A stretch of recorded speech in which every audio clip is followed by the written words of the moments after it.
background.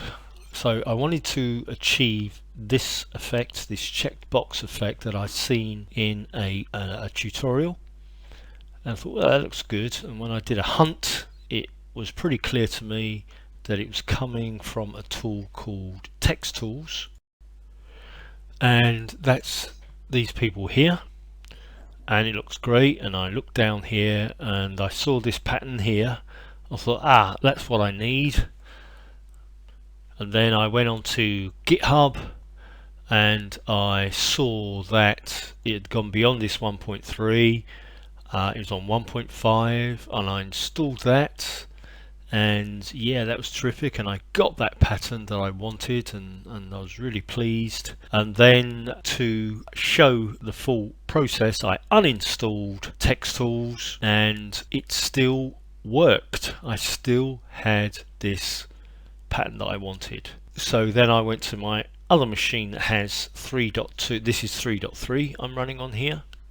I then went to my machine that had 3.2.1, and there's certainly no textools on there, and that works. So it's been built in, that particular technique anyway, to Blender for some time. So let's briefly show how to go about that. Then I might keep the other video just from a hubris point of view or something, I don't know. So we're going to go, I'm going to the shader editor window, and I will do a Shift A to input to search for image texture,